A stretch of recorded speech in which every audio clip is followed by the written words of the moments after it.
What's up, everybody? Welcome back to Corvette Weekly. Welcome back to the show that is always everything and anything Corvette related. We're here to talk about, you guessed it, Corvettes. So today is the day for David. He's going to be on the video here, sharing his expertise with us.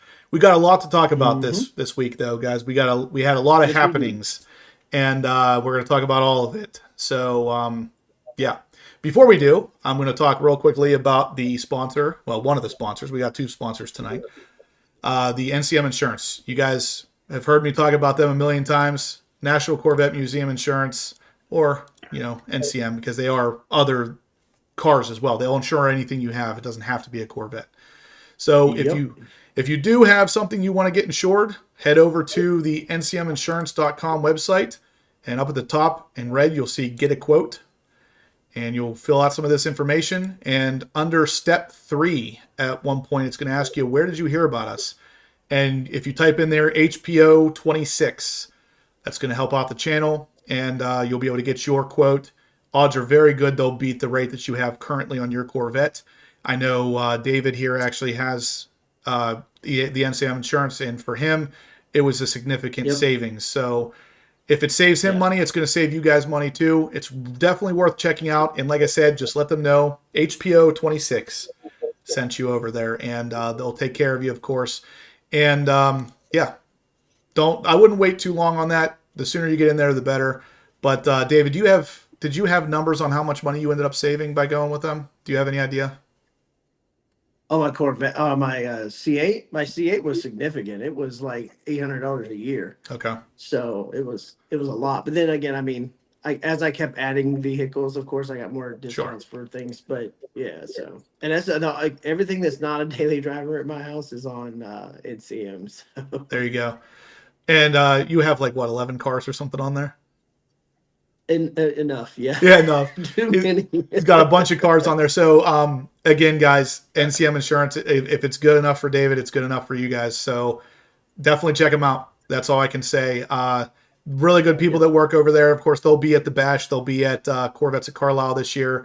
Always really nice to talk to them. I talked every year, and I talked even outside of those shows with Adam over there. He's really, really good dude. Yeah. Really into cars. Of course, just a good person to talk to. So even if you're not going to do their insurance, stop by their booth and talk to them and let them know again that HPO sent you over there. Just have a conversation with them. You'll come to the same realization. Really good people, really good stuff.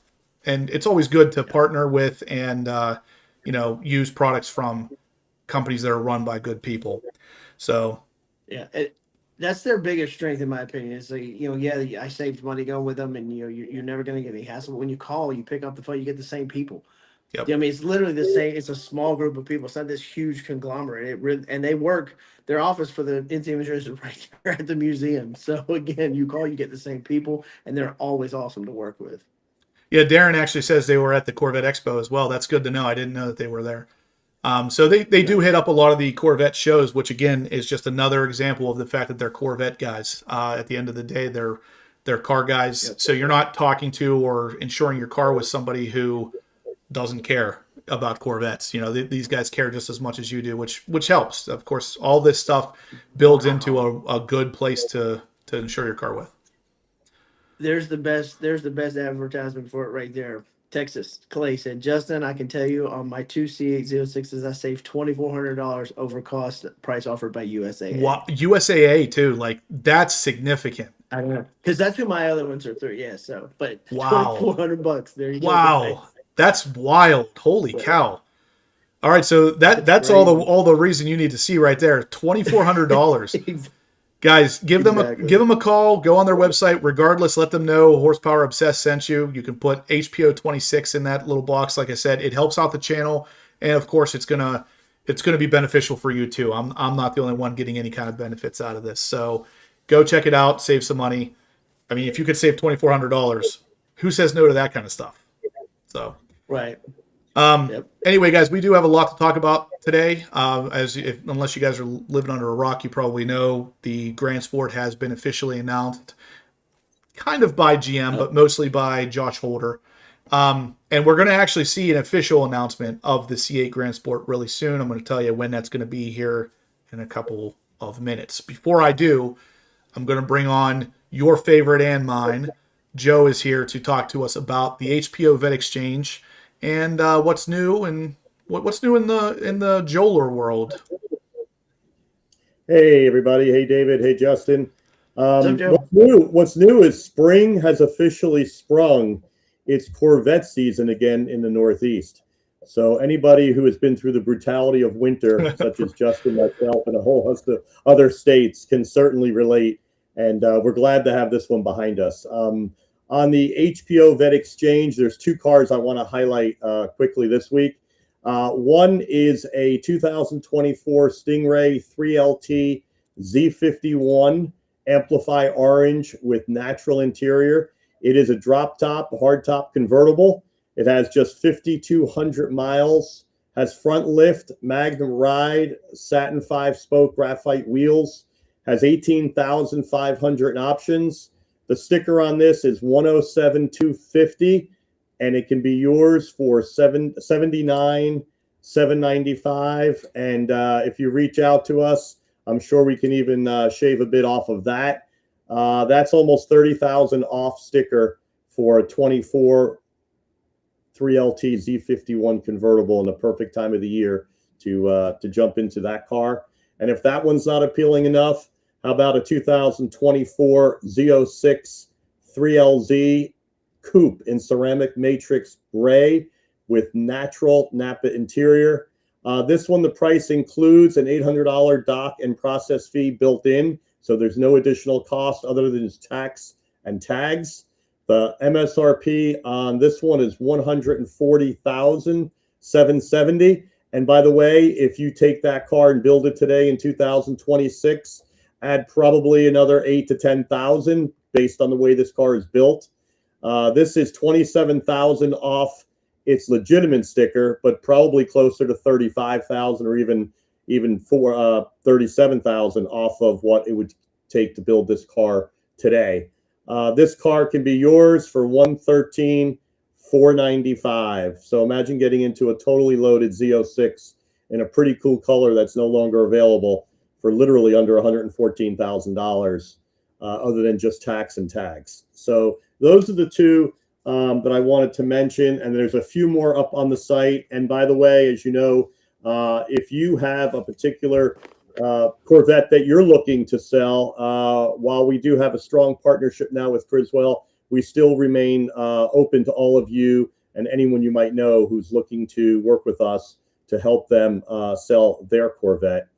In terms of Griswold, the last thing I just wanted to mention is tentatively, if you want to mark down a date, since we'll blink and it'll be June, we are looking at a June 7th event tentatively at Griswold. More details to follow in the weeks to come, but basically we're looking at it as a dealership meetup or car meet. We won't probably have enough room for an overall full-out car show, but more to come on that. And so we'd love to have some of you, or all of you, frankly, that are on tonight, join us for that. There will be some room constraints as far as parking, but we'll talk more about that in the weeks to come. We will have a VIP section for people that respond early on once we officially launch it. But just wanted to get it on your radar, as I know you all start to get busy as the weather starts to turn and get really nice during the summer months.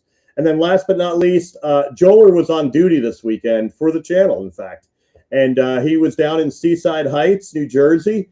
Again, spring sprung, and we had various car clubs that all met up right on the boardwalk. And so just a couple quick clips to show you the excitement that we had this weekend down in Seaside Heights, New Jersey. Okay, this is Joler, and we've got the Z06 and Seawolf, just like somebody else we know on the channel that has a beautiful one. But the hit of the meat here in Seaside is the ZR1. So we've got a real live spotted ZR1 here with the high wing, and there it is in all its glory. It's got a habanero interior with a really nice habanero and black stripe on the back. And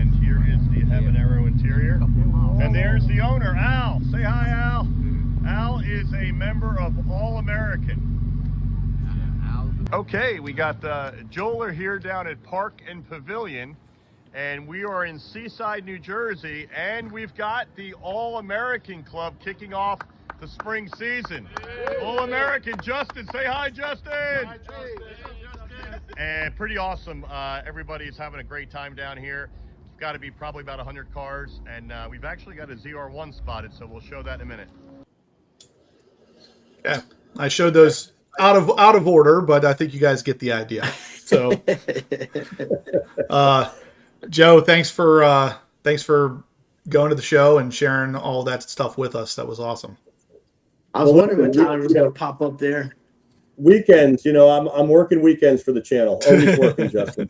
All right, Joe, we appreciate it. Show, everybody. Have a good week. See ya. Bye-bye. Later, Joe. Bye-bye, David. All right, guys. So, yeah, let me start at the top here because Charles Samaha is definitely playing the win. He is in for an additional 80 entries, and he's killing it.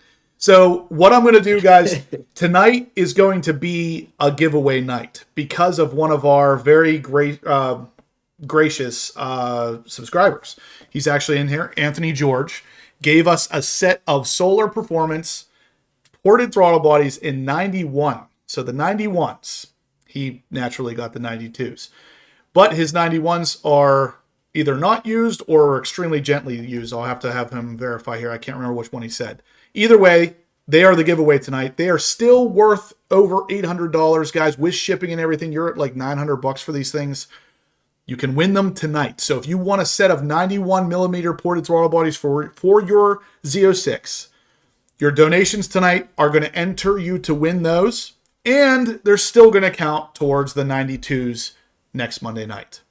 So nice. Hopefully that makes sense. Any donations tonight will go towards both. You can win the 91s, and you'll still be eligible to win the 92s with your donations from tonight. So Charles, you have a heck of a head start on 91s as well. So, again, guys. Anthony says 100% new. 100% new, says Anthony George. Again, big thank you to Anthony for donating these to the channel. So, guys, join me in thanking Anthony for one of you guys being able to win these for a really, really good price because you're going to pay way less than $880 for these. So, definitely enter if you want a set of these. Again, big thank you to Anthony. Every $10 is an entry, guys. You can enter with the Venmo link that's pinned at the top of this chat. Or you can enter right here on the super chat. Right beside the chat bar is a little dollar icon. You can enter there as well. Every $10 is an entry. $50 or more is double entries. So make sure you're getting entered to win this stuff, guys. I want to make sure that these 91s go out to somebody who wants them on their brand new, possibly brand new Z06. There you go. And like I said, if you want the 92s, even if you enter tonight, you're going to be entered for both. So double your possible return. Anyway, guys, let's start right out with talking about what everybody wants, which is, or what everybody wants to talk about, which is, of course, the Grand Sport. So if you guys haven't seen the video or the pictures and stuff of the Grand Sport yet, I'm gonna throw it up here on the screen in a second. But ultimately, we've known this day was coming for a while, and GM kind of did it in a little bit of a strange way because they just did it. They're like, oh, here it is. Like, no official reveal, no fanfare. Yeah, just here it is. Two dudes. Two dudes. So if you guys didn't see the video I made about this, it's pretty easy, actually. Josh Holder was there, and he said, I can only confirm two things. That's it. I can't talk about the car outside of this. Yes, it's real, and yes, it has a new engine. That's it. That's all he was allowed to say. We already know what the engine's going to be, of course. It's going to be that 6.7 liter new style engine from GM, and it's going to be right around 535 to 540 horsepower. That is also going to power the Stingray in 2027 as well. Now, we also got a nice clear shot because of a video that GM put out of the new engine cover, which is right here. If you haven't seen this yet, this is what the new 6.7 liter engine cover will look like. Very reminiscent of what the Stingray has now, but obviously also different. So it's not the same, but it's not largely changed either. It's mostly pretty much what I would expect to see. But just so you know, if you get a 6.7 liter engine in your Stingray or in your Grand Sport, you're going to get that engine cover. So definitely interesting there. Jay Brazelton is in for 20 more entries. So Jay, I got you on the books here. So again, Jay, you will be entered for the 91s and again for the 92s as well. So for tonight, we got Charles and Jay in for entries currently. If you guys want to get in, let me know. You can do it through Venmo or right here through the chat, or you can do it like Jay does, and he does it right through Zelle. That works really well, actually. But anyway, let's see. Why? Yeah, this is a question I've gotten a lot. KPS. Why does the Grand Sport, the C8 Grand Sport, have the hash marks on the rear instead of the front? And I'll be honest, if I have to guess, because I don't know that there's an official answer, but if I have to guess, the hash marks go where the engine's at. Do you have a better guess, David?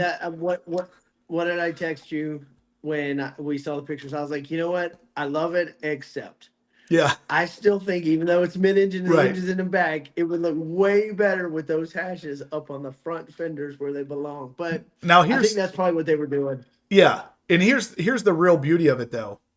Yep. They're vinyl stripes. Put them wherever you want to put them. Take them off the rear, put them on the front. Exactly. No big deal. Exactly. I mean, you're literally talking about probably $20 worth of labor and material to do it. So just do it. But it is kind of an interesting. Oh yeah, Texas Clay said the same thing. He thinks it's hash marks over where the engine's at. I can't think of anything that makes more sense than that. So, because other than that, the other reason would be because. Yeah, that was the only thing I was like, that just looks off to me. I don't know if it'll grow on me, but right now I just want them up front. That's where I want them. Ooh, Professor Corvette dropping the bomb. He says, first the world was put on notice with the Z06. Then we experienced the unthinkable with the ZR1. And now, filling a gap. It's harsh, but honestly kind of true. Now, with all of this said, guys, there is going to be an official announcement for the Grand Sport. So that is actually coming on Thursday. So this Thursday, let me find where I read this. This Thursday, so 3 days from now. Yeah, we see it right here.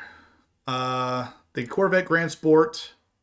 Chevrolet confirmed the reveal date for the new 2027 Grand Sport to be held on Thursday, March 26th. So right here over at the Corvette Blogger, we are going to get an official reveal. So what we saw at Sebring was literally just kind of a teaser. That was just to show you the car's there, the car's real, car's got a new engine. On Thursday, the 26th, we're going to get all of the information. Maybe they'll answer why the hash marks are on the rear. Who knows? I doubt it, but we are going to get the information on the new engine. We'll get horsepower numbers probably. We'll get, displacement being 6.7. We'll get all of the information for this car. Now, if you haven't seen my video I did on this already, guys, I talked a lot about what the picture really showed. And if you guys didn't see that video, the Grand Sport that we saw in probably base form is exactly what we talked about months ago. Remember I told you guys that the front bumper of that car was going to be a Z06 bumper with the middle part filled in like it is on a Stingray because there is no center radiator. It's exactly what we got. I saw the CAD images for this car months ago, and I knew that that's what that front bumper was going to look like. So it is a Z06 bumper, but the center part has no opening because there's no radiator back there. It's filled in for a license plate thing, just like it is on the Stingray. Outside of that, it looks like it's coming standard, possibly with carbon ceramic rotors. It has a little bit of a front lip, but not as big as what you would get on a ZR1 or a Z07 packaged Z06. And it looks like it has full-length side skirts, which was really interesting. Because the Z06 and the ZR1 don't get full-length side skirts, but the Grand Sport looks like it's getting full-length side skirts. The spoiler looks to be the same as the stock Z06 base, not the Z07 package car. We can kind of see it in this picture here. I don't know if I have any other pictures right now to show. But ultimately, the car is largely the body from a Z06 minus very few little changes. Now, I have it on good authority, I'll say, that the Grand Sport X, the GSX, is going to, of course, be the Grand Sport with the hybrid motor from the ZR1X in the front.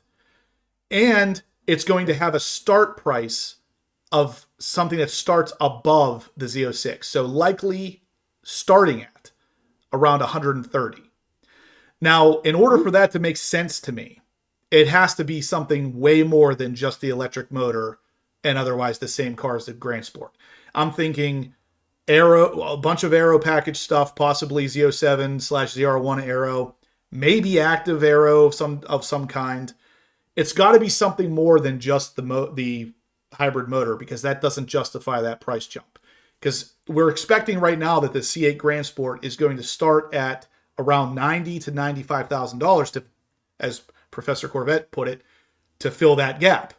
So if it starts at 90 to 95, the jump to 130, or even whatever just above the Z06 in price wise, is significant if all you're doing is adding a hybrid motor. So I think it's going to get a lot of aero, possibly active aero, maybe bigger or different style wheels, obviously bigger spoilers, all of that stuff. It's going to have to justify that price difference. So the GSX is very likely to be quite a different car, not just the Grand Sport with a hybrid motor.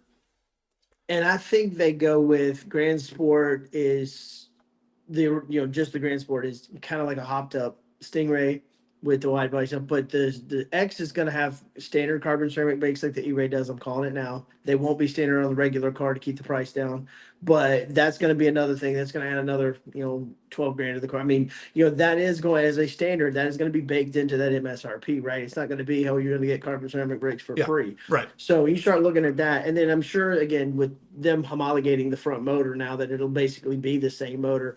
GM maybe charge you a little bit more because you get a little bit more output on the battery. I mean, you never know, but I think you're right. It'll be options, things that will come standard versus boxes you check that are going to push that price up. Carbon ceramic, yeah. So stuff like that. You're 100% right about the carbon ceramics, because even the E-Ray needed carbon ceramics for that regen of the front motor. So 100% the GSX will have carbon ceramics, and they would most likely be an option for the Grand Sport, because what we saw at Sebring, GM typically does this when they show off a new model of car. What you're looking at there is the highest optioned Grand Sport. Right. So even though I keep referring to it as a base because it's not the GSX, it is a 3LT, whatever aero package they're going to offer. It's got every box checked, including carbon ceramics. So that's not your base car, where the base will start at probably 89.9 to 95. But the way they have that option, you're probably well into the hundreds. Either way. Well, and I'm not gonna lie. I mean, there's some X hype baked into that price too, because of what the ZR1X is going to be doing. I mean, we talked about how cool the GSX name would be, like way before all of this, and how cool it would be. I mean, that is a cool ass name, and but there's a little bit of X hype baked into that as well. It's gonna be. So, guys, we got 200 people in here watching, 78 thumbs ups. Let's get to 100 thumbs ups by 8 o'clock. We got 2 minutes to do that, guys. So hurry up, smash the thumbs up. As fast as you can, go down, hit the thumbs up. We're talking about the Grand Sport. We're going to be talking about the Grand Sport X as well. And we are going to be talking about why there is no manual transmission coming for the C8 Corvette. I will tell you kind of what I was telling David before we went live. Right. All I can tell you is what the GM reps have been saying. I have not heard any internal whisperings suggesting anything else. The Tony Roma flat out said no manual transmission, and it's because you guys, all of us, voted with our wallets basically to not have a manual transmission. Now, whether or not that's true, or they're trying to throw us off the scent, so to speak, it did kind of seem suspicious to me at the very end when he says something about how the Tremec transmission that we've all seen isn't real. That seemed a little iffy to me, but we can only go off what we're told here at this point. And as of right now, Tony Roma is saying absolutely no Tremec manual transmission is coming to the Corvette. It's not real.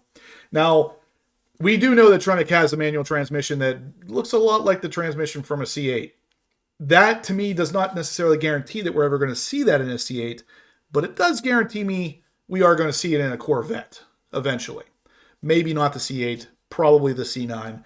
But either way, it is coming to a Corvette eventually, but probably not to a C8.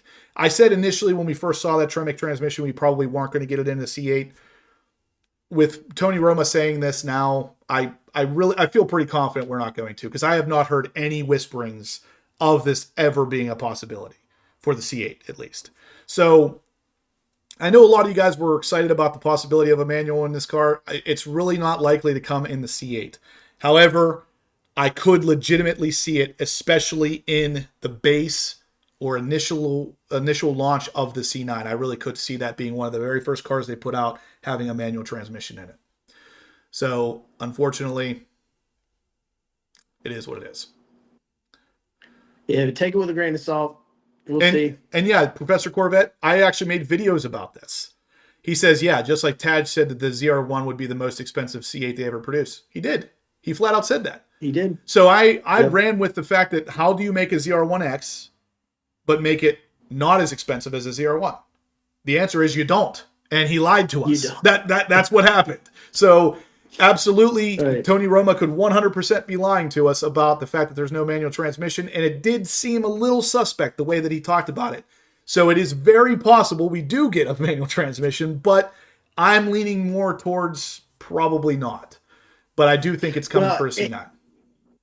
And also, again, just like these guys do, a manual transmission, how do you classify a manual, right? We talked before we went on air how GM has already patented shift-by-wire with the H pattern, just like Porsche has, all that stuff. So maybe you don't get the linkage because of the amount of engineering it would take and on the actual platform of the car. But who knows? Maybe we do get one that's a shift by wire, quote unquote, and it wouldn't be a true manual transmission. I mean, like that's the way they do stuff, man. It's all, secret speak and, smoke and mirrors until it's not, right? I was going to say, at the end of the day, they don't want to give away what's coming. Exactly. And if they want to build a bunch of hype around this new car that might be coming that's going to be a manual transmission, what better way to make sure that there's hype built around it than to keep you guessing?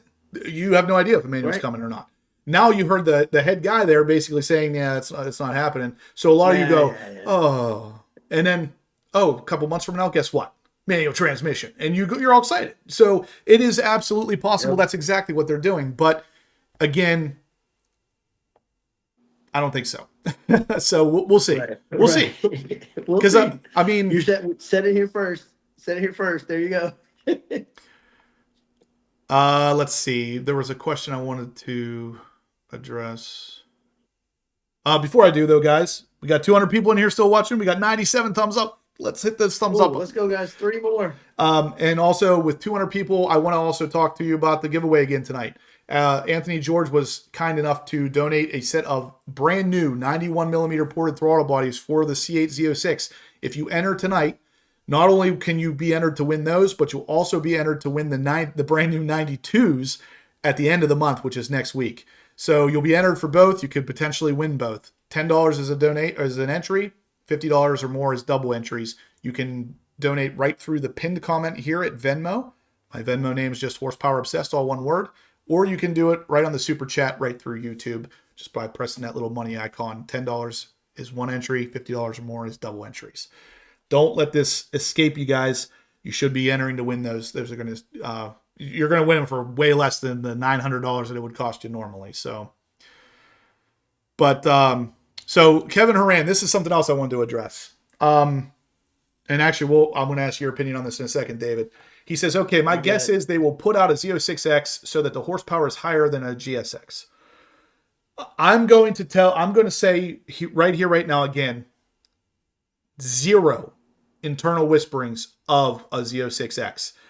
And I believe that that's for a reason. The Z06 is a purpose-built track car. The last thing that any of these cars with the hybrid motor in the front do really well, is track use. If you've not driven an E-Ray on the track, it's not great on a track. I know this from some people who have actually had an E-Ray. I don't want to give names out at this point, but they owned a Z06, got an E-Ray, sold the E-Ray and got back into a Z06 because they do track driving a lot. Hated the E-Ray on the track. The way that it drives It's not good for actual track rats. They don't like the way the E-Ray handles itself on the track. Now, could the Grand Sport X be different? Maybe. But at the end of the day, we've been talking a lot about these hybrid motors and how they're much better at the drag strip, and how GM continues to advertise them as drag strip cars more so than track cars. Even with the ZR1X, all they talked about was quarter mile time, 0 to 60 time. Not a word about anything track related. I feel like the Z06X is not going to happen because of that simple fact. What do you think, David?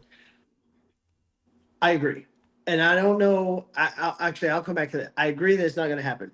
I don't 100% agree that it's not going to happen just because the track usage of it, right? I mean, I just think, honestly that the recipe that made the car special, or that makes the car special, we're still making them, that makes the car special in a track, setup. It's a screaming flat plane crank, and you're going to add weight to it with the battery if you add the battery, and then you'll have this weird screaming at flat plane crank and the E-Ray battery up front with that weird sound that's a fake sound. It's not like the ZR1X where, and the ZR1 where the sound of the motor's kind of muffled, right? I mean, that's what we all love about the Z06. But I think just the recipe of in a track car, that kind of, I think they just don't want to mess with that recipe.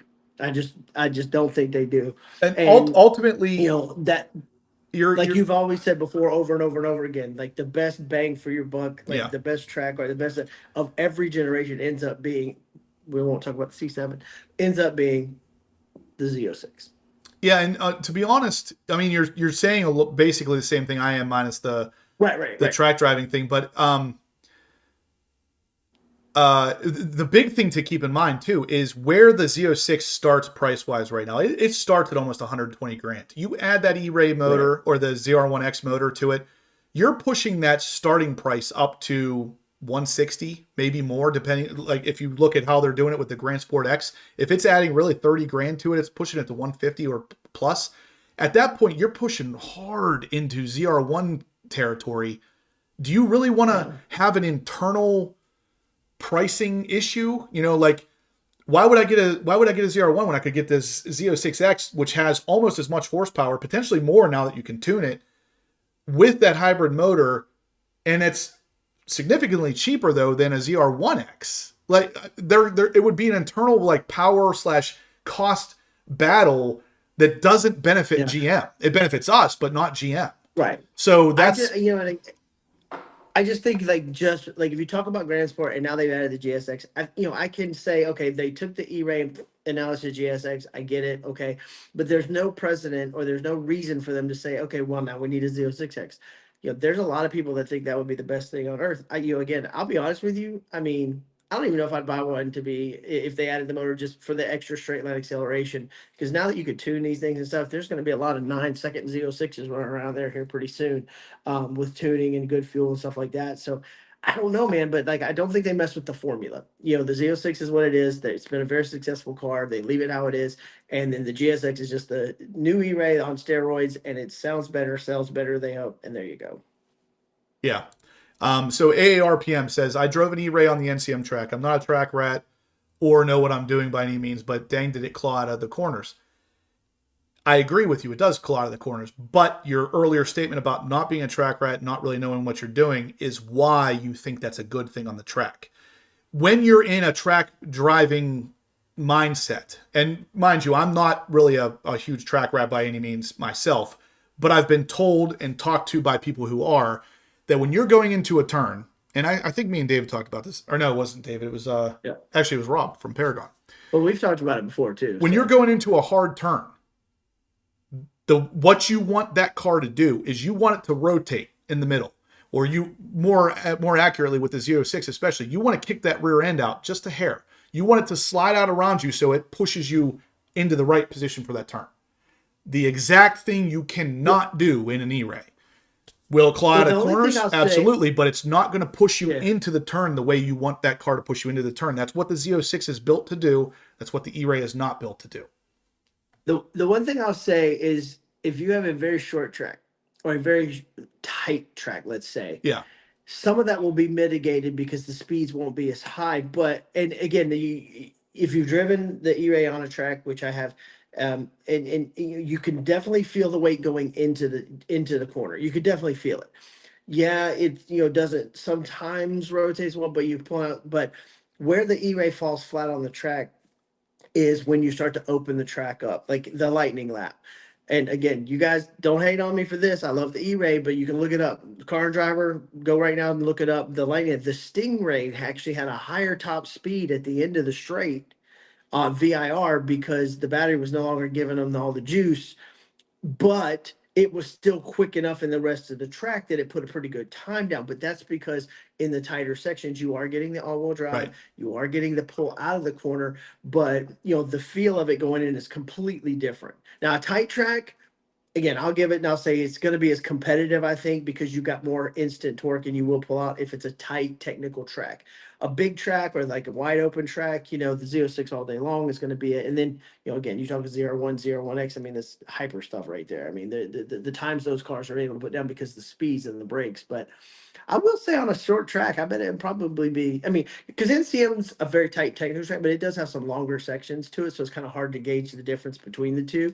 But that is something that on a tighter track, the E-Ray is going to be more competitive. And then the longer the lap is, the more battery you're going to be starved for. It's like the new F1 cars, right? Like you have to regen more and they kind of flip the button back and forth if it's a longer track. So, Right. but, Steven But says, yeah, I mean, who are again, we talking about? The I was 1% just or the gonna 1%? say- But I that's the saw it thing. pop Is up. I it was gonna doesn't say that. it doesn't matter. Exactly. 99% of people, yeah, they buy these to drive them on the street. 100, you're 100% accurate.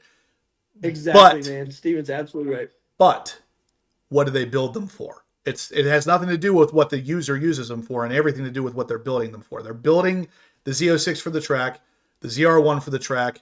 The ZR1X is still kind of like one of those cars that's up in the air for me because everything that they've advertised that car for is drag strip stuff. But at the same time, they're telling us it did the best possible time over at the Nürburgring. So obviously something's up there.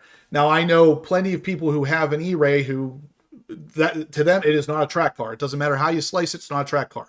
However, Steven, you know as well as I do, that car will decimate at the drag strip. Again, GM does not advertise the E-Ray as a track car. There's a reason why they don't. Because it's not going to perform Well, at and the I track think the the way the difference, Z06 like- does. And we have to stop lumping the GSX and the E-Ray in with the I agree. ZR1X. I'm going to say I that agree. right now, guys. I We agree. have to stop that because the reason the ZR1X lit the Nürburgring up is because there's no drop off in power. Right. You hear me, guys? There's 1,000 horsepower behind that front motor. So there's no drop off in power. The car just goes. And it never runs out of power. It never runs out of legs. It keeps going. And then, you've got the bigger brakes, but you've also got the battery coming out of the turns. So they're not the same. The 01X is not the GSX. It's not the E-Ray, guys. But Steven's absolutely correct, man. I mean, what are we talking about?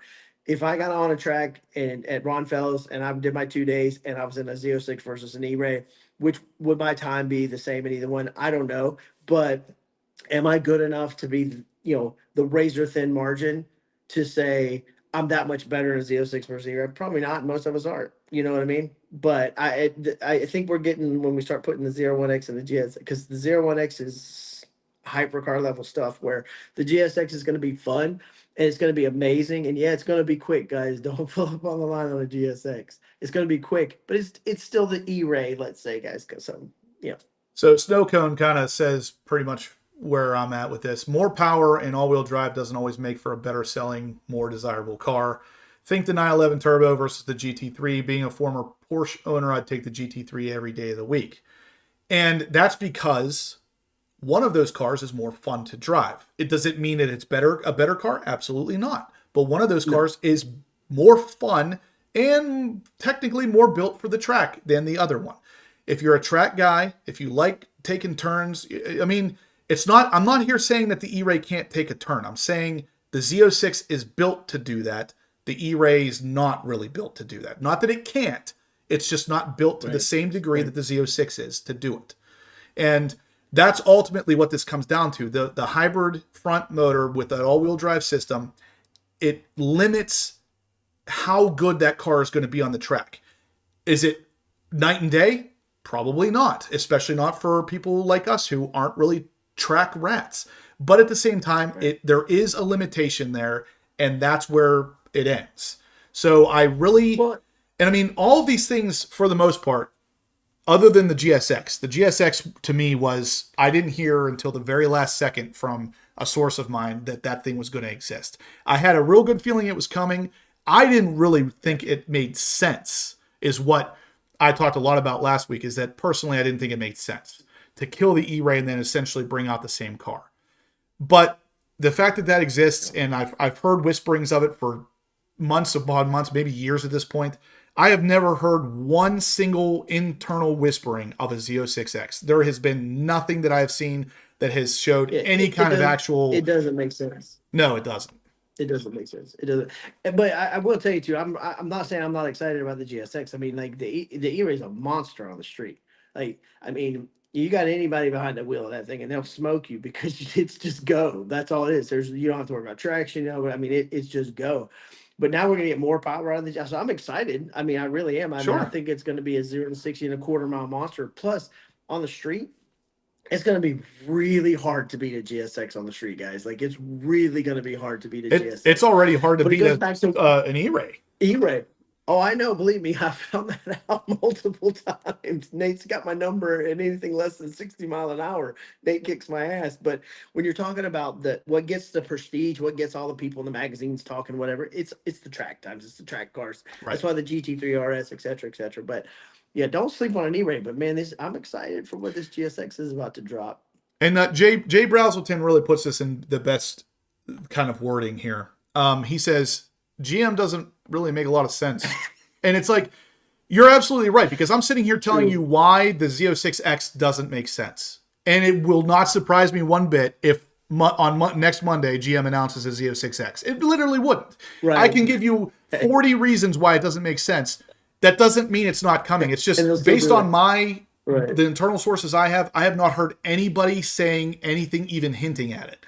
So I don't think it's coming. That doesn't mean it's not. So I'm sure if they announce it tomorrow, everybody's going to come back here and be like, you said it wasn't coming. I'm telling you, I don't think it's coming. It doesn't make sense. That doesn't mean it's not coming. Well, and it doesn't make sense from what we think of, and it makes sense kind of way like the lineup or the performance or whatever else. But if GM thinks they can sell a bunch of them, it'll make sense to them. That's all that matters. If they think they can sell everyone they make, they'll make it.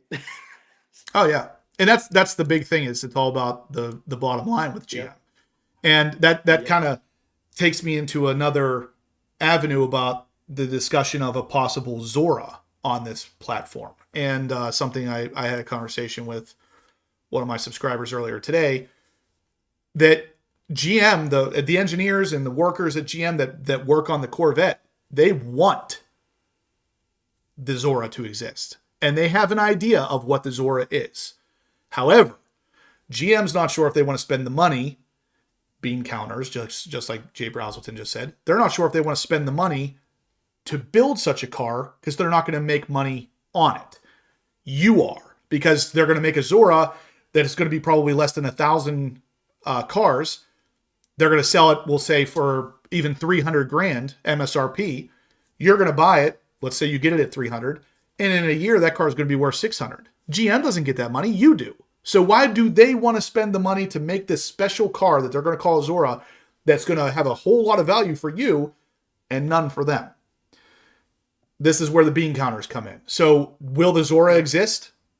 There's a good chance it probably will. Do I think it should?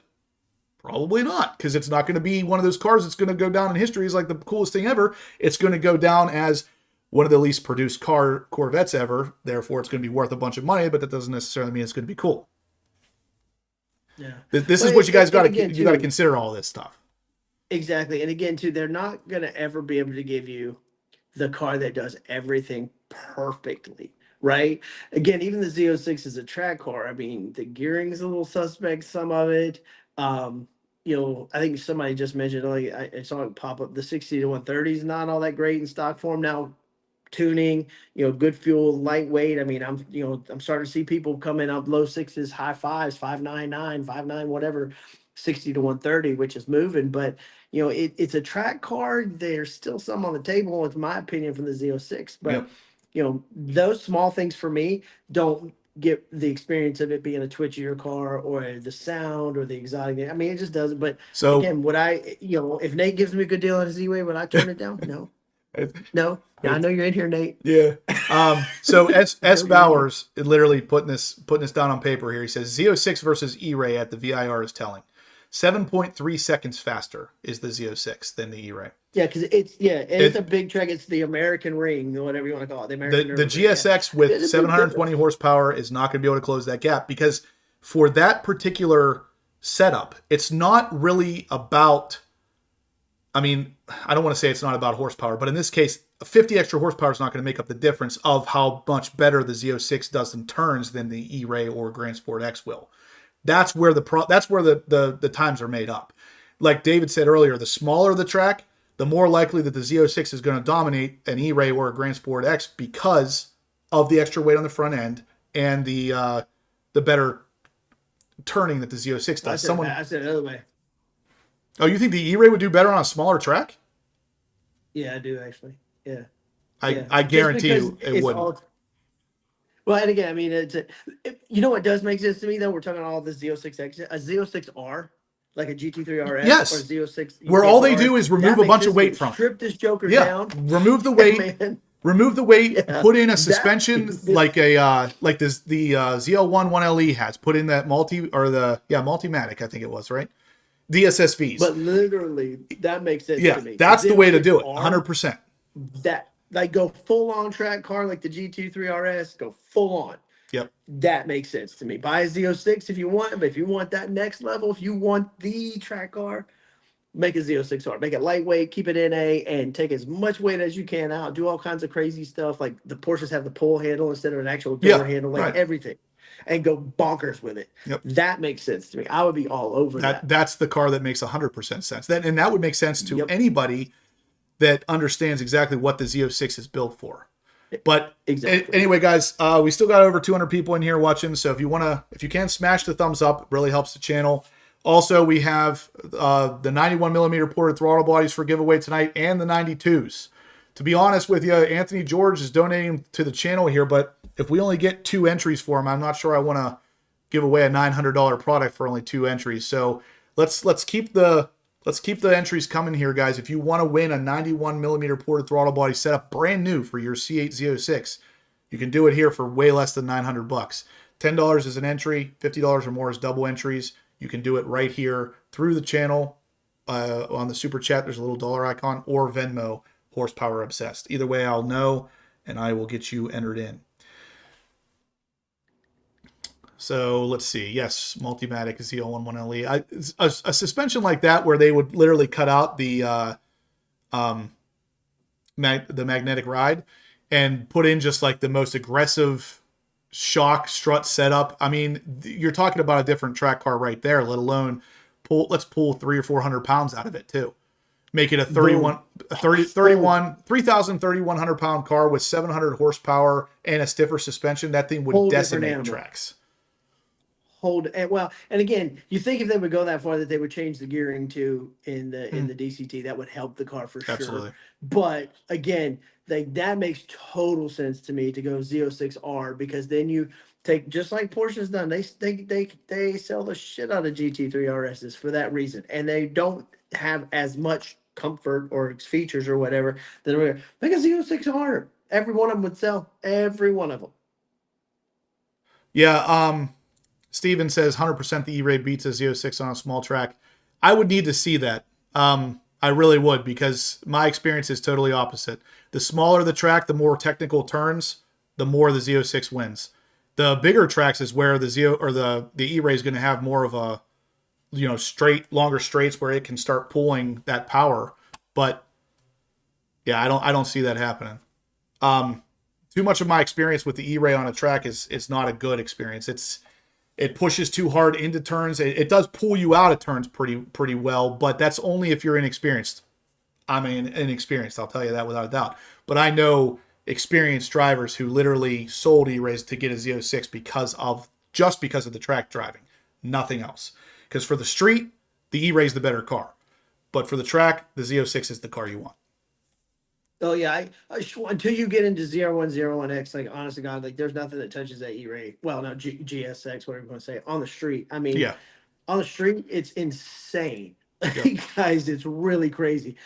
It's one of my favorite cars on the street, but to me, unless I can get a smoking deal on one, it's just, I like the experience of the Z06. I'm not saying it's a better car on the street. I've proven it's not. Well, Right. from low digs and low speeds. No, dude, I'll tell I've you. lined up with Nate multiple times. I'll and tell you proven all it. day, every day, the E-Ray is the better car for grand touring, driving street. Oh yeah. Even carving up back like Absolutely. back roads if you're driving like, just, fairly decent turns and everything. But if you're getting into technical tight turns, the Z06 is the car you want.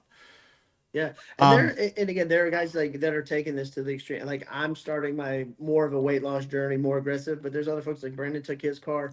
I mean, damn near Z06R kind of specs. I mean, he didn't get rid of the creature comforts, but I mean, like they could really take that, and the performance changes. Like when you take that much weight out of a car, and I've driven that car. Like when you take it, completely changes the car.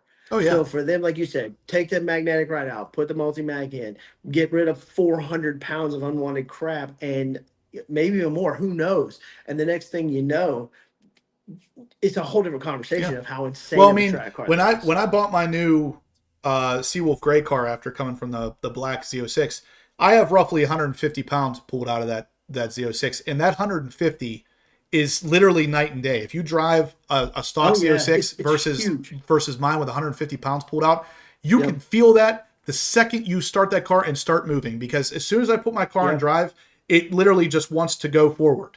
And before that, with especially the biggest thing I changed was the wheels. With the stock wheels, I'd put it in drive and it would just sit there until I gave it a little bit of gas. Then it would start moving forward.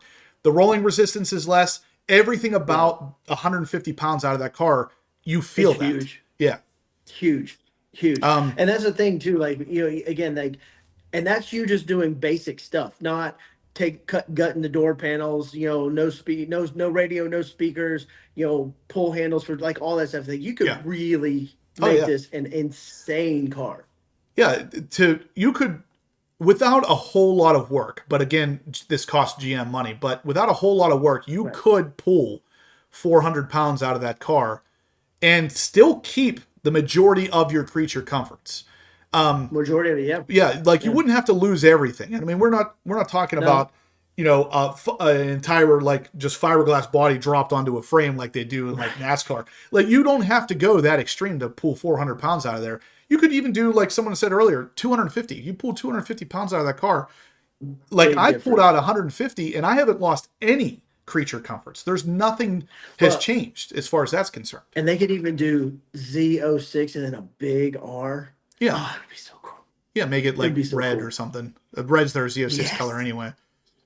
Yes. Darren says I'm the minority. I bought my Z06/Z07 for looks and sound. You're not the minority, man. That's 100% why I did. But I'm just saying Exactly. what I've been saying since the very beginning with the Z06 E-Ray argument is there's a reason why both of these cars exist. One of them is for the track.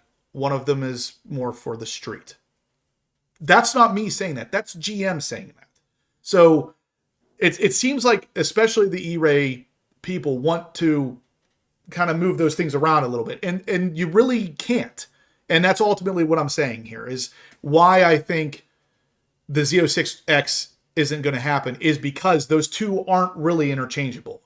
The Z06 is the track car. The E-Ray is more of a grand touring drag strip car. Can you kind of put the E-Ray on a track? Absolutely you can. But is it ever going to do exactly what the Z06 does on a track? No, it won't. Pound for pound, stock for stock, it will not do the same thing. It's just not built for that. And that's why I don't think the Z06X makes sense as far as that's concerned. Because with the Grand Sport X, that's already kind of checking that box for people as to giving them an E-Ray replacement. I don't see a Z06X making any sense to GM. Again, this is not me saying it's not happening because it could absolutely be announced tomorrow. I'm just saying, personally, doesn't make sense. Well, and I'll say from their standpoint, it's genius because you get the Grand Sport if you just want the Grand Sport and you're going to slot it in at that price point. But now if you want an E-Ray or whatever else, now it's even cooler because it's GSX. And when it's optioned the way GM's going to give it to you, it's going to be premium. Oh yeah, the Grand Sport X. Yep. The reason why, whenever Yep. my source was telling me the Grand Sport X is coming in, and I said, "Are you serious? It doesn't make any sense." And he's like, "It does. Here's why.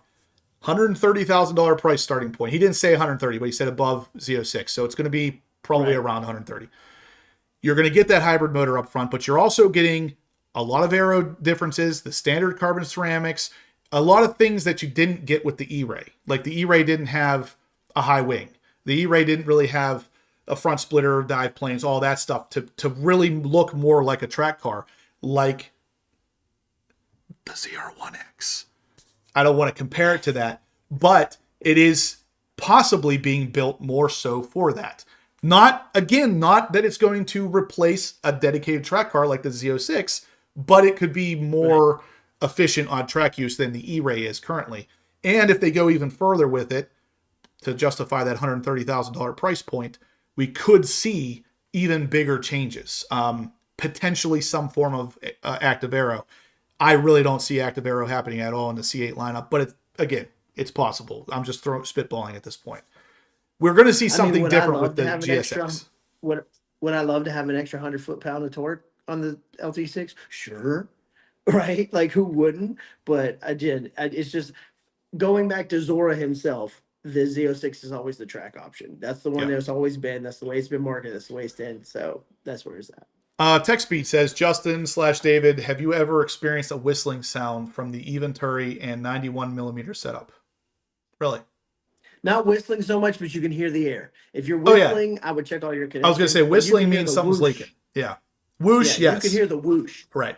Like when you're just downshifting, because the car automatically blips the throttle in red matches, when you hear, vroom, vroom, right, you hear that all the time. So S. Bauer said, whistle. S. Bauer said, Savage Geese tested on a small track in the Z06-1. I really, and to Steven's point here, Steven, I'm not by any means calling you a liar or anything. I'm just saying I have not heard that. And he's saying that the guys at Ron Fellows rave about the E-Ray on the track. I would imagine that they would, because they're never going to tell you, they're not going to say, well, the E-Ray sucks on the track. They're not going to say that. Why would they? They're only cutting their own throats at that point. So I would more so trust people like Savage Geese. If you put the keys in their hand of the Z06 and the E-Ray and they say, yeah, the Z06 is the better car on the track, it's the better car on the track, I would trust their judgment because they're track rats. They drive the track quite often. If you gave the keys to me, would I, just like David said, would I be able to turn out a difference that would be night and day between the two? Probably not. I don't drive to that limit. But right. Z06 Hot Rod Todd said he has the same like whooshing sound, no whistle. Brandon is trying to make the Z06R, yeah. Yep. Yeah, and that's the thing. Like I'm telling you guys, like that amount of weight out of a car, because I'm on that Z06R journey to a point too, but like that amount of weight out of a car, I mean it's night and day. I mean you're talking what is stocks like 8 seconds 60 to 130 on these, and now they're 5.9s with all that weight reduction and performance added. That's huge. That's massive gains. TD says, as a GT3 RS owner, I'd buy a Z06R. And of course he would, because that would be the difference between a Z06 is a GT3, whereas a Z06R is a GT3 RS. Like you're pulling all the weight out. That's what I said. Yeah. Exactly. And even just like getting rid of this stuff, like just making pull tabs, carbon fiber seats, just there's so much like low hanging fruit for GM to do that. But like you said, it's got to financially make sense for them. But I guarantee you they sell everyone they sold just like the GT3 RSs for a Porsche. I guarantee you they would. So I wish we could get somebody that we knew that was a really good track driver that we could lap them both. You know what I mean? Like we do our own experiment. Because I'm not the guy. Like, I'm going to tell you right now, I'm not that good. I'm good enough, but I'm not that guy. Yeah, that's the thing is it's like lap. That's not me. I can drive a car on a track, but I'm not going to push that thing to its absolute limit, nor would I be able to on an E-Ray. So it's like that's not the right test for this. Somebody who is right. Not me. Yeah, like I'm trying to think of if I know anybody that would even be able to do that, but Yeah. Chili Pepper just said, now we have to talk about a Z06RX. Jesus God. Like, here's the thing. I hope for my own sake and what I'm saying here that there isn't a Z06X, because to me it does not make sense. If they end up bringing it out, all they're doing is just making more and more and more options for people, which is always a good thing. So I'm not saying that even that that GM shouldn't do it. I'm just saying I don't think they're going to. Right. And again, just I'm not saying it's coming. Like, I don't want to be like, oh, David said it's coming. I would just personally. We're going to get that anyway, David, just so you know. Yeah. It's going to happen. Z06R is what I want. Yeah. Z06R is what I want. I want the stripped down version. Now, I'm going to do it myself. I'm going to. But to get it from GM that way, and, again, not that the Magna ride's that great, but just all out. Like, I don't want a soft setting because I'm buying a Z06R. Right. I just want it. That's what I want. I would buy that all day, I don't care if it rattles my teeth out when I'm driving to get, groceries or something. Like, I want a Z06R. Hot Rod Todd says, with only a couple model years left, don't you think there's enough C8 models to choose from? I personally 100% agree. If it were up to me, there would be a Stingray, a Z06, an E-Ray, and a ZR1. That would have been it. I would have stopped it with those cars.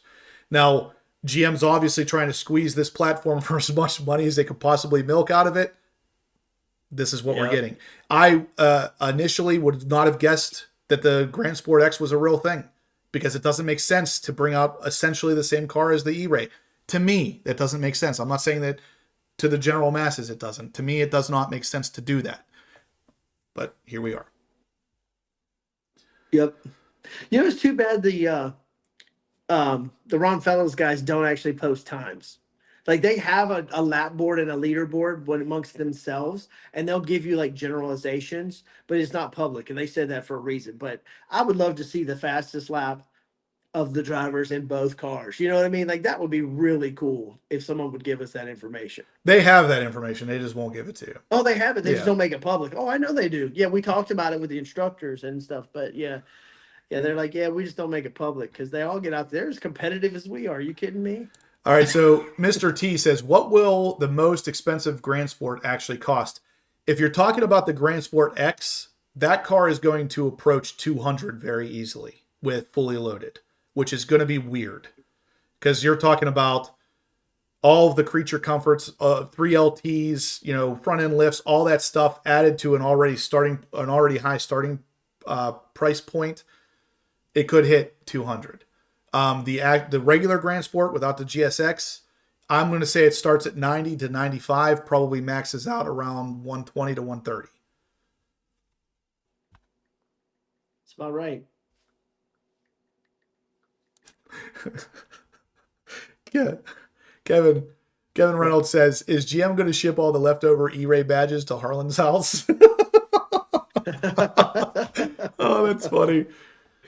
They just dump them in the front yard. Yeah, it's just like this stack, this mountain of E-Ray badges. Oh, that's crazy.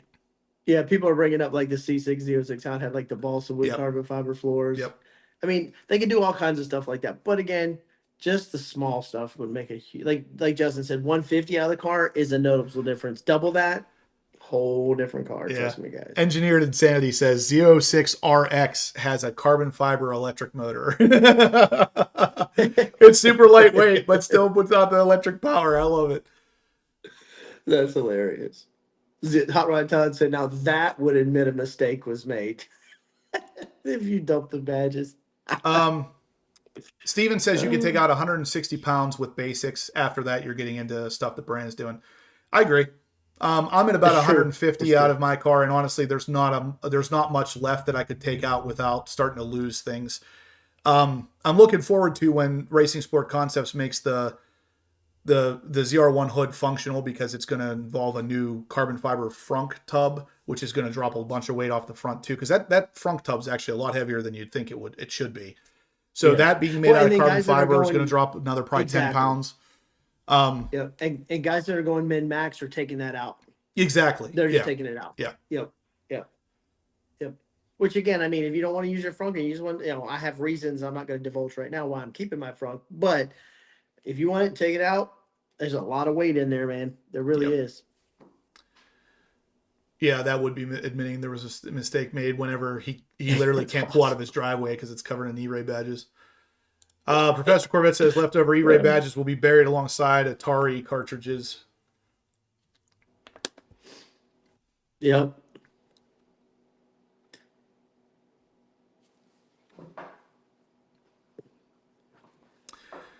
Steven says if you're going to buy a Z06 and put mods on it and make it lighter, just buy a ZR1. Night and day difference.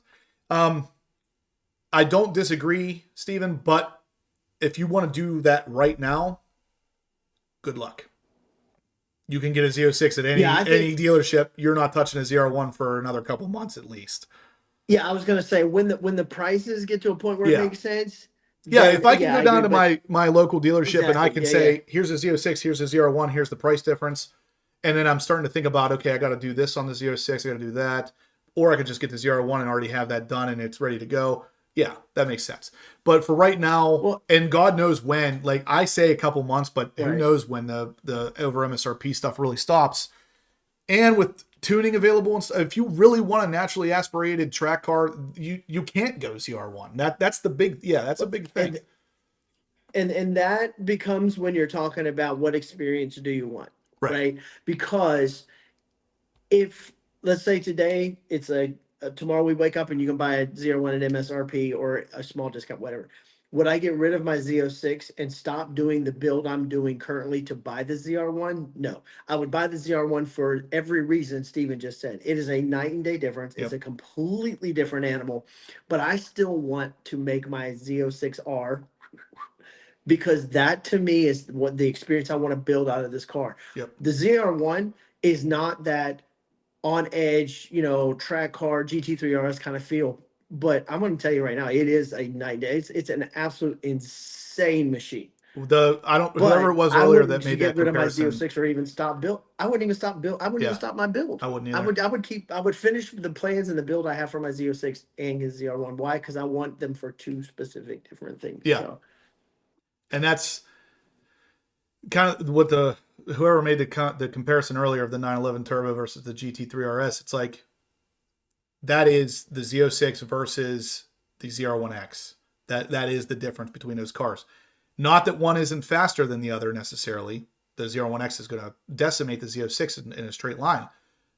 But if you're on a real technical track and you really like that naturally aspirated approach, there is no other option. The Z06 is it. Right. So, and again, I'm not kidding. Even if I could get one at a discount tomorrow, yes, I would get a ZR1, but I would not stop my Z06 build and my plans for what I'm doing this year. Absolutely not. Steven, you got to text me. I got to know what happened at RSC. And I have a pretty good feeling of what you were there for, but I want to know what happened there. If you don't want to tell me, if you don't want to tell me here, send me a text. I'm curious. I literally was like, "What you doing?" He's like, "I'm almost at RSC." I was like, "Oh, okay." But yeah, we were talking about all the tuning stuff, which is I'm putting a video out. I don't know if it'll drop tomorrow. It'll probably drop tomorrow. You guys need to check this out too. Like if you're in this channel, you need it like on the tuning and some of the stuff we're finding out on these cars. There's some pretty crazy stuff that we're seeing. So you guys, you want to check this out, like some of the stuff we've uncovered with the tuning. So, but Steven and I were kind of going over a lot of that stuff. So, all right. So we got Kevin Reynolds in for another 100, another 20 entries on the 92s. I really wanted to give away these 91s tonight, guys, but with only 3 entries, I don't know if I'm going to do that. So let's spice things up one more time here, see if we can get some more entries on this. Right now, guys, I am giving away a set of 91 millimeter ported throttle bodies, brand new from Solar. And if you enter on that, you'll also be entered in on the 92 millimeter ported throttle bodies that we'll be giving away next week. If I spice this up a little bit and give you guys 10 entries, which would be how much you would normally get for a $50 donation, if you go to my website and buy a Bash Takeover t-shirt. So if you guys haven't bought one of these yet and you're going to the Bash, you probably should do it. HorsepowerObsessed.com, and you go to the merch section. If you buy one of these shirts, I'm going to give you 10 free entries for the giveaway tonight. And if we get at least 3 additional people to do that, I'll give away the 91s tonight as well. And let me see.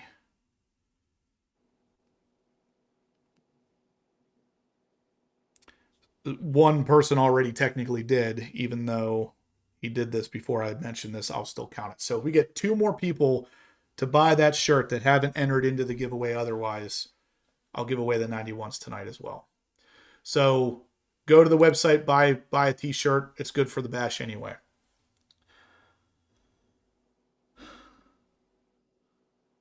But again, I'm fantasizing here, but can you imagine a Z06 with, like, you know how they have the fender vents on the GT3 You really RS? want this. Can you? Oh man, do I? You just don't understand. I'm gonna take my car there, but like, And in the very beginning, what was it that they announced? I can't remember what it was. Oh, it was right after they announced the ZR1, and they were teasing. Somebody had said something about a ZR1X, and everybody at that point was still thinking the Zora was going to be what the ZR1X ended up being. And everybody was like, well, right. What's a ZR1X? What could that be? And I said, you know what? On the side panels of the carbon fiber wing on a ZL1 1LE, there is an X. Right. And I remember thinking, Right. maybe they're making a ZR1 where they're pulling a bunch of weight out of it, and they're going to call it the ZR1X. And I thought that was a really good freaking idea. I thought that would be amazing if they pulled a couple 100 pounds out of the ZR1. Then you're talking about pulling a couple 100 pounds out of the Z06, but imagine doing that out of a ZR1. Like, that thing's going to literally take flight.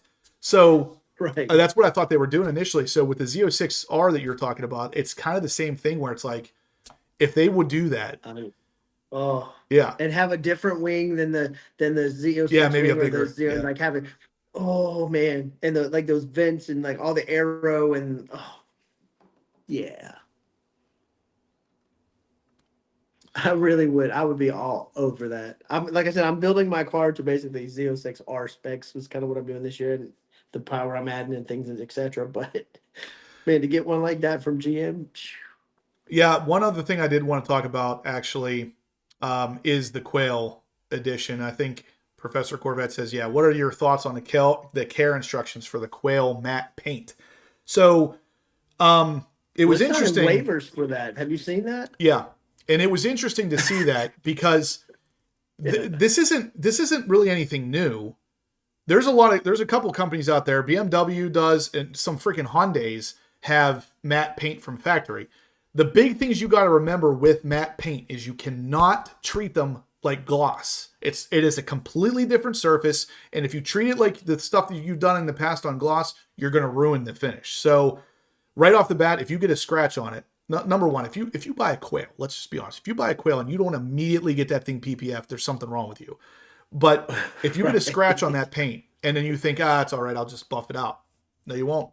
You buff that, you ruin it.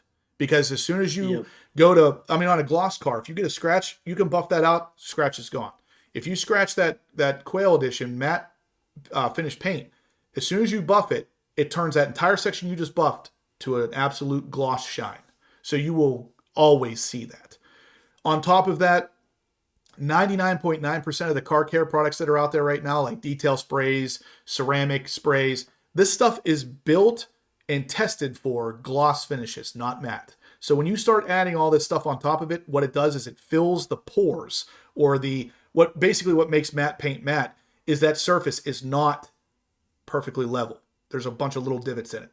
So when you start putting stuff on there like that, it starts filling those divots. Then the whole paint looks splotchy and uneven. So most of the products that are out there right now you can buy, you are not going to use on a matte painted car. This is something that I'm surprised GM would make you sign a waiver for, but at the same time, I guess I get it. Because like BMWs are out there that come in matte finishes. There's some Mercedes that do. We had a Hyundai at our shop down in Florida not too long ago. The guy paid like $15,000 over for. Yeah, let that sink in. And it was a matte finished car, and it was a cool color. And I thought it was neat that companies. Was it the inline? No, it was because N stands for nah. I can't remember the name of it, but it was the full electric, like performance SUV thing. The Ionic or whatever. Yeah. Yeah. And it's the same thing. He brought it there because he needed stealth PPF to protect it, because otherwise, if that gets a scratch on it or anything, you're screwed. Well, let's be real. If you're buying a Quail Edition and you don't spend the money, it's your PPF. That's what I mean. That's what I mean. You are of the bad person variety. We're not gonna say any names. David. Yeah, you got to. Stupid. David asked me, Yo. will AWE work good with the factory cats and the control valves for the sound?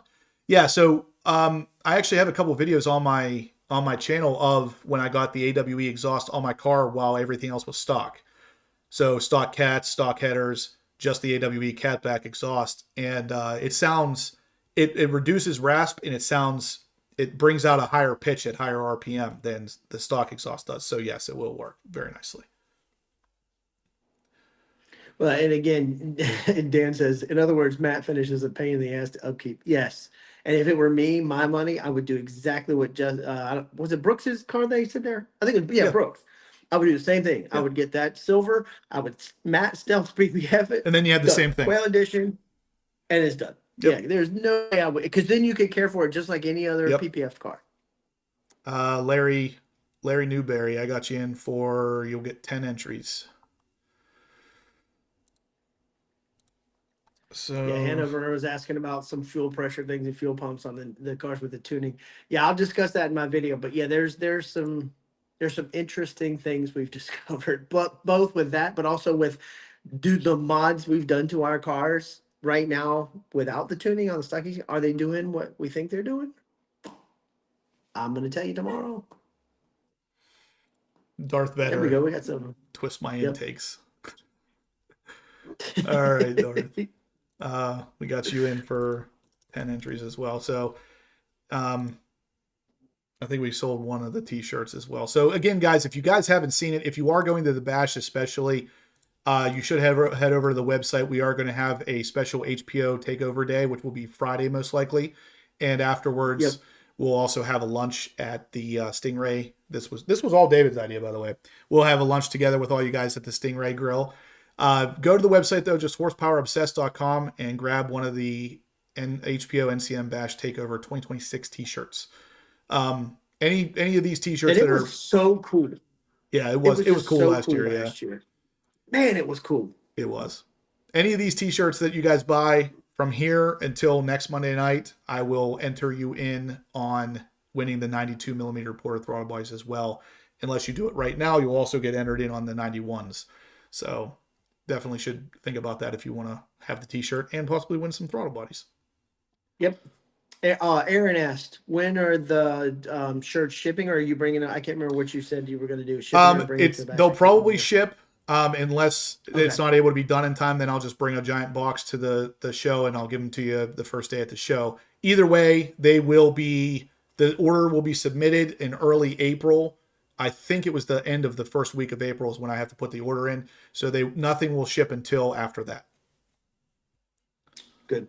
Well, and last year's t-shirts is still one of my favorite to wear, guys. And Joe kills it on his shirts with work. I mean, I'm using them. Justin's using them. Other people are using them. I got another order coming. Like, Joe's amazing for Joe Lamb for the work that he does on these. But I still wear my one from last year. It's one of my favorite ones of yours, and I've got plenty of yours. That's probably my favorite to wear. Fair. All right, so I love it. It's one of the coolest ones. Okay, we got a couple people buying shirts in here. Okay. So we got Jeff. Let me get these added in because I didn't see all those come in. Jeff is in for 10 entries. I'm not sure who this is, Bob. It's in for 10. Oh, Clay bought himself a shirt. Mr. Clay. I saw Clay got him. He's in for 10. So again, guys, if you're buying a shirt, you're going to get free 10 entries, plus you're going to get a pretty cool t-shirt. Or you can twist my intakes and just throw something at the super chat here. I love it. Yep, got the shirt for you. Who made the model? Who is the model for the t-shirt? Is that Justin from 20 years ago? It could be.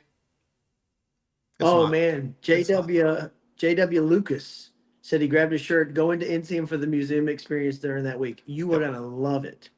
You are gonna your C7 will not look better. they do such a good job, and you get the exact same thing that you would for delivery.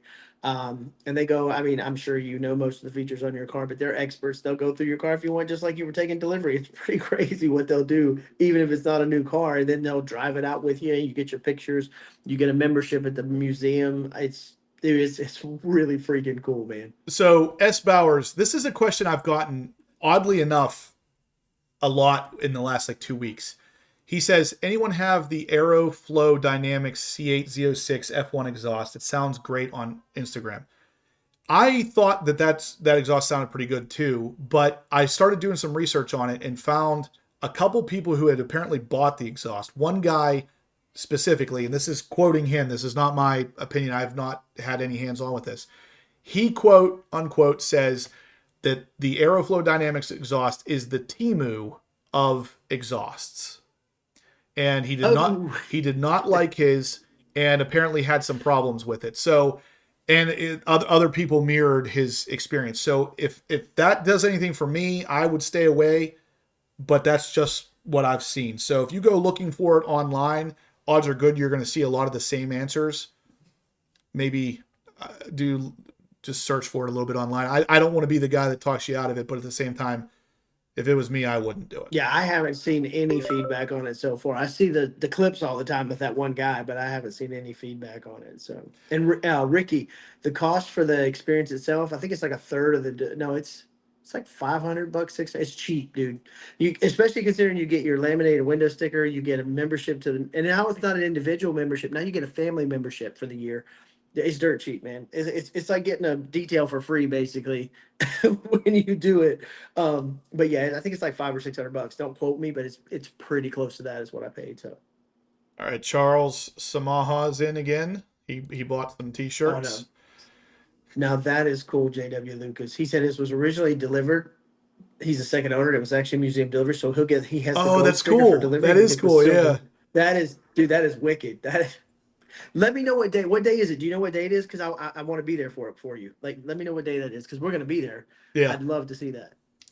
Yeah, let me know in the comments here real quick. All right, so Joe answered the question as to whether or not that was me, the t-shirt model. It's actually AI, yeah. So that's good. And Engineered Insanity says, can you buff the shirts or will they become glossy?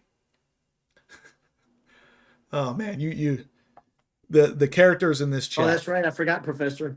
And you get lunch at the Stingray Grill. I mean, it's like basically getting a free. Yeah, it's crazy. It's awesome. Nice. Then you can I forgot about that. Come to lunch with us too. So here it is. I forgot about that. Tech Speed says Aeroflow Dynamic F1. I know 2 people that have experienced their share of check engine lights more than they thought they would have. So this is a good place to ask these kind of questions, actually, guys, because this community, if they don't know, they know somebody who does know. And just like I said, I don't have any hands-on experience, but I've heard not great things. So unfortunately, 2 different people experiencing stuff like at that point, I'd be out. But again, that's just me. You do you. Nice. That's a great answer, Joe. Love it. 26. Believe it or not, Kevin, he asks, my friend is looking for carbon fiber pieces for the interior of a 01. I may have an answer for you here soon. I'm actually currently working on something that hopefully turns into something I can make a nice video out of. Stay tuned on that. And it answers your question, by the way.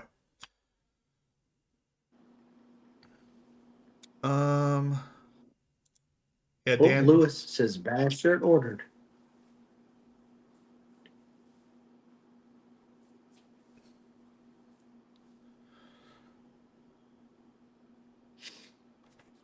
I don't see one for you in here, Lewis, unless you're not Joey.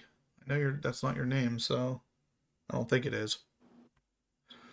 And Professor, nobody has and will not top Joe's drive out when he went out chariot style, standing in the passenger seat in his sock feet.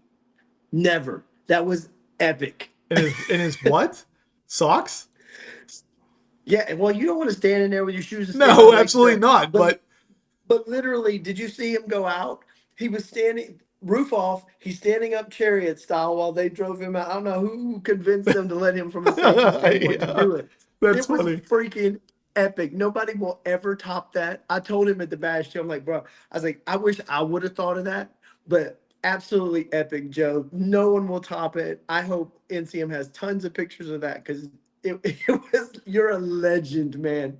And Joe's tall anyway. Like, have you, if you met Joe, he's a tall dude. And here he was standing out chariot style. It was awesome, Yeah. man. It So was great. That was one of my favorite deliveries. two things I wanted to address here. So TechSpeed said Lewis said he got again. an email confirmation. TechSpeed said again for the exhaust, which I'm now drawing a blank on the name. What was the exhaust I was just talking about, David? The Aeroflow. Yeah, Aeroflow. TechSpeed saying it sounds good, but they got the check engine lights when they were in track mode, basically. So NBA Live says, Justin, have you ordered your ZR1 yet? No, I haven't. I was told I should have an allocation in early spring. I feel like that's kind of where we're at. So I feel like probably any day now, but you guys will be the first to know. David might know before you, but it'll be like right before. Right. No, it'll be, hey, if you need something, just we gotta hurry up because I'm signing papers. Yeah, That's how the last car went. That's how Professor Corvette says That's exactly how the last car went. Me and Josh were like, wait, what? Yeah. You're standing outside the dealership on FaceTime. I was like, guess he's buying a car. Professor Corvette says that's how Joe always drives his car. I'm telling you, it was epic. He went out like Spartacus. It was awesome. Absolutely awesome. David says, let's raffle off my Z06 with exposed carbon fiber arrow Z07. Yeah, let's do it, man. I promise you a return of at least $100. Vet exchange. The Temu arrow. Yep. Yeah. It's going to be a 27 at this point. Yeah, Jay, I don't see, it's unlikely to be a 26. Oh yeah. You'll be a 27, man. Yeah. So. Okay, so Lewis, when did you order this shirt? Did you order it tonight? I don't know if I'm. Oh, I do see it. Holy cow! How the heck did I miss that? God, this website sometimes, I'm telling you. Oh, I know. And it's sad that everything you have to do nowadays, you have to use third-party stuff. It's just a pain in the butt. All right, so I do got Larry in there, and I'm also going to put Kevin. I can't pronounce his last name, but I know who he is, and I don't know if he's in here though. Kevin Miskey or Misk. Either way, he entered right before I mentioned this, but I'm going to give it to him anyway. Nice. So, I mean, he bought a T-shirt. So, all right, we're going to cut that off there. I'm going to start putting these entries in because we definitely hit enough for tonight. So someone is going to win a 91 millimeter ported throttle body set. Thanks to our friend, Anthony George. He is donating a brand new set to the channel for this giveaway. So I will go ahead and start running those numbers. But if you did enter, even if you do win the 91s, you will still be entered for those same entries for your 92s as well, which will be next week. Right before you made the announcement, Kevin Reynolds.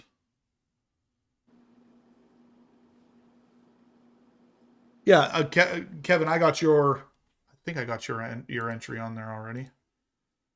Yeah, Kevin, I got your entry. I'm talking about this specific person was the one that bought a T-shirt, and I know the name. I know who he is. I just don't know if he's in the chat right now. Gordon says Venmo.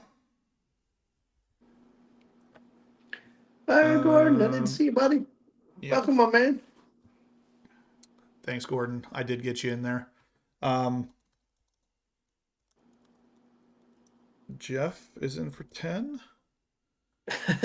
He said he bought a shirt and sent you a super check because he wants those 91s. Gordon is in for 20. Kevin Reynolds, I got you in there. Yeah, I did get the super chat and the shirt for Clay. Was it Clay that you were saying? Yeah. Yep. I got you. Everybody is entered at this point. I think that was it. Oh, Joey entered again. It looks like maybe. Is that for a shirt? It's for a different shirt. But I'll tell you what, Joey, since it is a different shirt, I'm going to give it to you. So Joey's in for 20. All right. So no more entries at this point, guys. I'm going to start filling out the wheel. Jeffrey. Yep, you do have 20 entries, Jeffrey. So you are good to go. He just emailed me about that. So he's all. Well, actually, let me see. No, Jeff. He bought a shirt too. So yeah, you do have 20.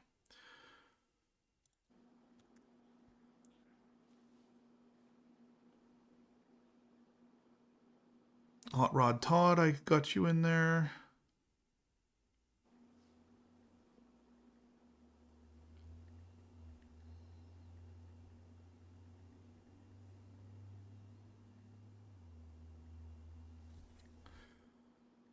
Okay, so, and then, yeah. All right, yeah, so no more entries, guys. I'm going to start putting this into the wheel that everybody seems to love. Professor Corvette says, Justin, what nights will there be dinners at the bash? Every night. Every night we will be going out to dinner. So, Texas, I did see your super chat as well. But yeah, guys, so for the bash, we will do dinners every night, most likely. There might be one night that I'm not there, but the subscribers will be all together doing dinners anyway. Shane typically will keep everybody together, but that's only a might. And odds are good I'll be there for all 3 nights anyway for the dinners as well. I know Ricky is actually coming up to PA to travel down with us. So we're gonna have kind of a caravan down, which will be pretty cool. And awesome. It is gonna be cool. And then there's a couple guys, Aaron and probably John Perkins coming down from the Indiana area. We usually meet up with them somewhere about 3/4 of the way down to grab dinner real quick before we go to our hotels for the night on Wednesday. So if you want to travel down with us, you let me know. I mean, I'm leaving from the Pittsburgh area. If you want to meet us here and drive down together, we have about 5 to 6 cars going right now. The more the merrier. So if you want to meet us and then drive down together, yep, I'm totally down with that. So we'll see if we can. And actually, this year I think I'm going to have a couple people come up with me that are local. So I think that'd be pretty cool. Perfect. That's the way to do it. It's way more fun that way. Because otherwise, you're going to trailer your car, aren't you, David? Yes. I was going to say, otherwise I would just trailer my car if I wasn't driving with a group of people. There's no point. Well, I have to go somewhere like the very beginning of the week that I have to trailer my car to because we're going to do some install of some stuff right before the bash. So that's kind of why. But because if not, I drive it. I wouldn't have a problem with that. So Joe, if you're still in here, this is a great idea. Professor Corvette knocking him out of the park all the time. He says, Joe, you should make HPO umbrellas for the bash. We need those every year. And when you open up the umbrella, it's basically a circle. So you could literally just put my logo right on the top, make it red, and then put black on there. If you can do that, Joe, that might not be a bad idea. Jay Brazelton says he'll be coming up I-65. David, is that where you go up? Yep. So Jay, you might be able to meet up with David and ride up with him. Yeah, because it'll be a couple of people that live in like Metro or close to me that'll be coming up. So, but yeah, I mean, you got my number, Jay. Oh, Anthony George says HPO poncho. That's good too. All the line of products. I was gonna say you gotta love the ideas out of this community. Absolutely. It's like I don't even have to come up with ideas anymore. I just throw out what we're doing and just wait for the ideas to come in because like. Between David and the community of you guys, I mean, my ideas it's all good. Yeah. All right, so let me add all these entries in here. We actually ended up getting a lot of entries tonight, which is awesome. So let's see, Charles. That's true, Joe. That's true. Again, guys, for next Monday night, that is the night we're giving away the 92s. Members are going to get what I can only classify as an absolutely awesome free amount of entries So if you are not a member of the channel yet, you definitely should consider, because you're going to save a ton of money by being a member and getting your entries for a significant discount. So yeah, become a member of the channel if you haven't yet. It's going to save you money, and you're going to get entered basically for almost nothing for winning a 92 millimeter ported throttle body. So people like Charles Samaha, he's got a bunch of entries, and he's going to get more for free next Monday night, because he's a member. So become a member if you haven't yet. Anyway, guys, I think that's pretty much it. I don't know if there was anything else we really wanted to discuss tonight. We talked about the manual transmission thing not happening. We talked about the Grand Sport. I saw some of you guys touch on the ZR1Xs out there doing the drag strip stuff, already doing exactly what GM said that it would do. Just murdering it. Yeah. I mean, it's always nice to see when you see these cars doing exactly what GM says they'll do. So the first time down the strip, basically pulls off an 8.7 at 159 mile an hour. That's pretty awesome. And then he also, I saw later, also managed a 1.6, I think it was 1.6, 0 to 60. So again, doing exactly what GM, and actually a little bit faster than what GM says. I was kind of like, wow, those are amazing times, but they have the engineers there, and they're kind of messing with things to make it look a little better. Right. But now we got dudes going out clicking off 8.7s. Hats off. Yeah. It's doing exactly. It's doing what GM said it would do. And I think the official time for that was 1.8, wasn't it? 0 to 60? Yeah. Because I think he got a 1.6. I mean, 8.6 whatever is what GM's official time was, and we got guys already running 8.7s. Yeah. Forget it. 0 to 60, I think they're take a little weight out like Steven did. Yep. I mean, it's about to get crazy. Yep. Yeah, HPO, the giant foam fingers to wave at the Chevrolet car. Look at these ideas. That would be fantastic to have GM look out into the crowd, just see like a big thing of red HPO fingers. Like, it'd be like you're at a football game. How freaking cool. I'm literally going to have to ask Joe about that. About an umbrella and about foam fingers. Because could you imagine? That's one way for you to get GM's attention. And that's a huge way to get to, at some point they're going to be up on the stage and be like, what are all these fingers? And then someone's going to have to tell them what they're from. Exactly. Oh, GM says on their website 1.9. Under promising and over delivering. That's the way to do it. Yeah. Well, like I said, some of the guys are going to take, just average weight reduction out of it, like Steven. You're going to start and put them on drag radius. You're going to start to see these cars 8.5s, 8.4s. Like, it's going to get fun. It really, really is. All right. Wheel is ready, guys. I think we're good to go otherwise. So, like David said, things are going to get crazy. Let's do it. Things are going to be crazy. Let's do it.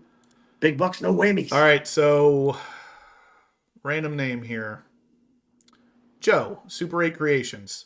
Give me a number of between 1 and 10 of how many times I should shuffle this wheel. And also let me know about the foam fingers and umbrellas. Yeah, we wouldn't actually do a middle finger. That it's funny, but I wouldn't do that. It is funny. No, I would just do the number 1 thing. That wouldn't help your standing with GM. Ricky, we can absolutely tell you really want a Z06X. Yeah.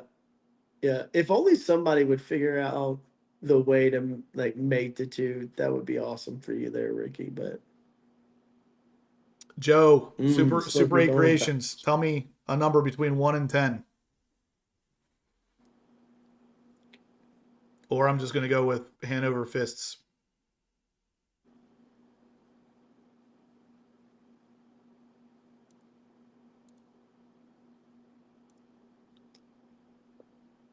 I always choose the wrong person to ask for this.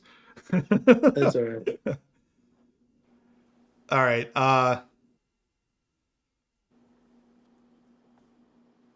Well, Hanover said 3. Let's do 3 because he's not entered in either. So let's do it. Shuffle. 1, 2, 3. All right, here we go. Here we go. Big bucks, no whammies. Now, this is just for the 91s, guys. These same people will be also entered in for the 92s, so. Oh, that sucks.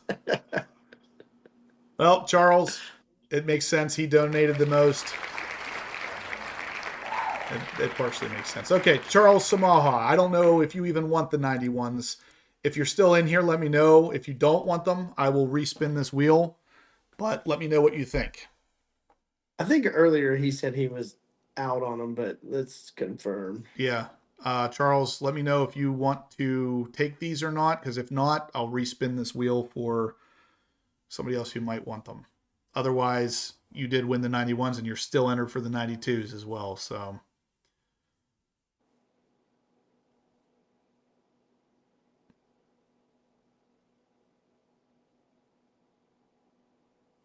Roll it again. Yeah, all right. Charles, all right, being a again. stand-up guy here, I'm gonna take Charles out of this one, but you're still entered for the 92s, Charles. So don't worry about that. Let me get your name removed.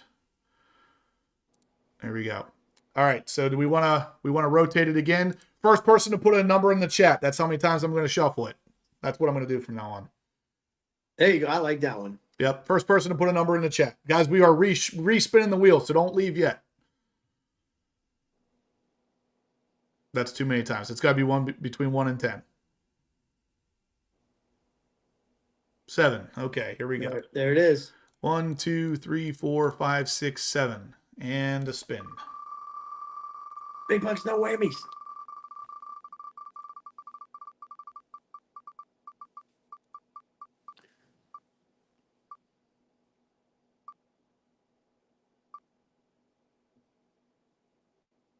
Oh, it's so close. Is it gonna... No. All right, Kevin Reynolds. I know you're in here, Kevin. So you tell me, Kevin. Do you want the 91s? I'm not sure if you have them yet or not, but I know he really wanted the 92s. So tell me if you want to take these or not, Kevin, and I'll respin, or they're yours. You let me know. He was in here just a second ago, so he'll take them. Okay. Congrats, Kevin. Thanks for the support, everybody. You guys are all awesome as always. Next Monday night is the 92 millimeter giveaway. Definitely going to want to make sure you're here, especially if you're not a member. Become a member, because you're going to get a bunch of free entries this time. You're going to get taken care of. So make sure you're here next Monday night and become a member between now and then. Thanks as always, guys. We'll see you same time, same place next Monday night. Stay obsessed.